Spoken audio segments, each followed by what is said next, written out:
Haleluya, puji Tuhan. Bapak Ibu Saudara yang dikasihi Tuhan Yesus Kristus, bersama Yesus Kuatku hari ini kita akan membaca, merenungkan, dan kita akan belajar lagi untuk melakukan firman Tuhan. Sebelumnya mari kita berdoa. Terima kasih Tuhan Yesus yang baik, terima kasih buat hari yang baru yang Tuhan beri bagi kami. Dan sebelum kami menikmati hari ini dan kami beraktivitas di sepanjang hari ini, kami rindu untuk membaca dan merenungkan firman-Mu, supaya dengan kebenaran firman-Mu kami dimampukan untuk melakukan segala sesuatunya seturut dengan kehendak Tuhan. Kami akan membacakan firman-Mu di dalam nama Tuhan Yesus Kristus yang menjadi Tuhan dan Juru Selamat kami yang hidup. Haleluya, amin. Puji Tuhan, Bapak Ibu Saudara yang dikasihi Tuhan Yesus Kristus, hari ini bersama Yesus Kuatku, kita akan merenungkan firman Tuhan yang diberi tema saluran cahaya. Haleluya. Kita baca terlebih dahulu ayat firman Tuhan kita hari ini yang terdapat di dalam Yesaya pasal yang ke-60 ayat 1, 2, dan 3. Kita akan membacanya bersama-sama. Bangkitlah, menjadi teranglah, sebab terangmu datang, dan kemuliaan Tuhan terbit atasmu. Sebab sesungguhnya kegelapan menutupi bumi, dan kekelaman menutupi bangsa-bangsa. Tetapi terang Tuhan terbit atasmu, dan kemuliaannya menjadi nyata atasmu. Bangsa-bangsa berduyun-duyun datang kepada terangmu, dan raja-raja kepada cahaya yang terbit bagimu. Amin. Haleluya.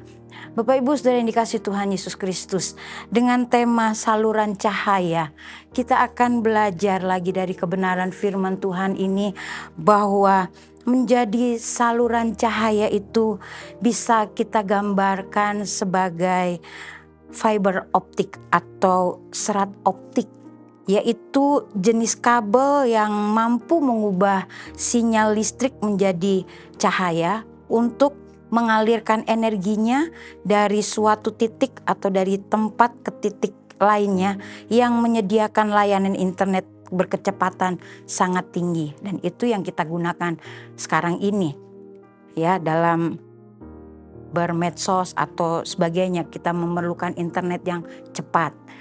Nah, Bapak Ibu Saudara yang dikasihi Tuhan Yesus Kristus, demikian juga halnya dengan kita sebagai orang yang percaya. Kita digambarkan sebagai terang dunia, dan itu ditulis di dalam Injil Matius pasal yang ke-5. Injil Matius pasal yang ke-5 ayat yang ke-14 bagian A, di sana dikatakan, kamu adalah terang dunia. Firman Tuhan sudah menyatakan kepada kita bahwa kita ini adalah terang dunia. Walaupun mungkin kita merasa baru menjadi berkat melalui perkataan, perbuatan yang kecil, mungkin bagi orang lain apa yang kita lakukan itu kecil, tetapi berdampak positif, berdampak yang besar. Seperti serat optik tadi. Serat optik itu terdiri dari jaringan yang kecil-kecil, tetapi dia menghasilkan kekuatan kecepatan internet. Cahaya kita pun diharapkan juga hal demikian. Perbuatan kecil kita, perkataan kecil kita yang positif bisa berdampak bagi orang lain. Cahaya memiliki makna yang mendalam dalam Alkitab. Terang itu memiliki arti yang dalam di dalam kebenaran firman Tuhan. Seringkali melambangkan terang itu atau cahaya itu seringkali melambangkan tentang kebenaran, kekudusan, kehadiran Tuhan dalam hidup kita. Dan ketika hidup kita itu dipenuhi cahaya Tuhan, dipenuhi oleh terang Tuhan, maka setiap langkah hidup kita menjadi terang, bahkan terang di tengah kegelapan dunia ini. Mungkin di sekitar kita banyak yang belum kenal Tuhan, belum mendapatkan cahaya itu. Dan disitulah fungsinya kita ada di tengah-tengah mereka, supaya kita bisa menjadi terang, memberi cahaya bagi mereka. Bapak Ibu Saudara yang dikasihi Tuhan Yesus Kristus, Yesus pun berkata di dalam Injil Yohanes pasal yang ke-8, Injil Yohanes pasal yang ke-8 ayatnya yang ke-12, di sana dikatakan, maka Yesus berkata pula kepada orang banyak, katanya, akulah terang dunia, barang siapa mengikut aku, ia tidak akan berjalan dalam kegelapan, melainkan ia akan mempunyai terang hidup. Itulah hidup kita sebagai orang yang percaya kepada Tuhan. Ketika kita percaya kepada Tuhan, Yesus menyatakan dirinya sebagai terang dunia. Dan kita pun di ayat itu dikatakan, ia tidak akan berjalan dalam kegelapan.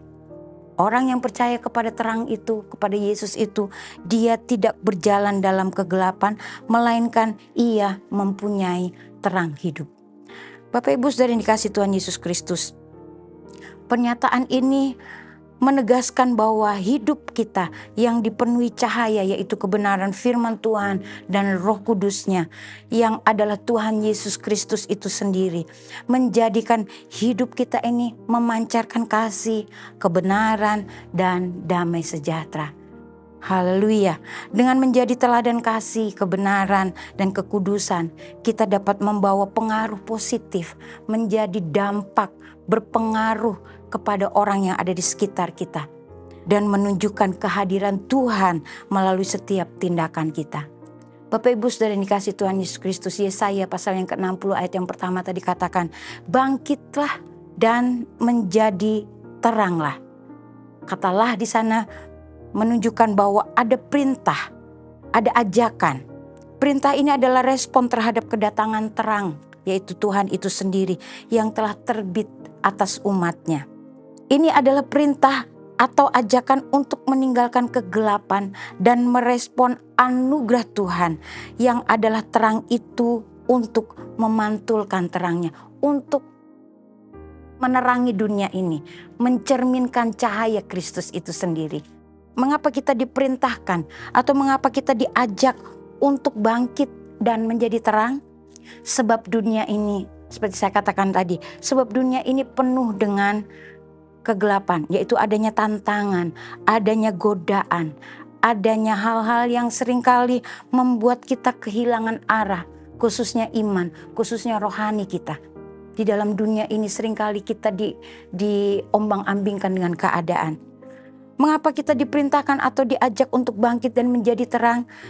Sebab Tuhan memberikan panduan yang jelas kepada kita untuk tetap berada di jalan yang benar. Mazmur 119 ayat yang ke-105 menulis bahwa firman-Mu adalah pelita bagi kakiku dan terang bagi jalanku.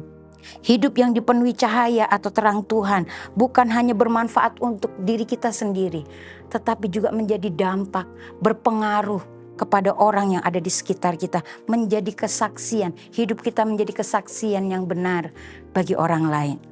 Menjadi saluran cahaya Kristus di tengah dunia yang gelap, artinya bahwa hidup kita ini dilihat dan diperhatikan orang.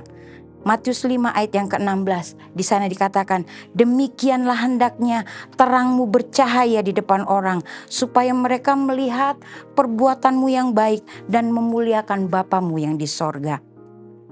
Haleluya. Roh Kudus menolong kita untuk kita bisa menjadi saluran cahaya.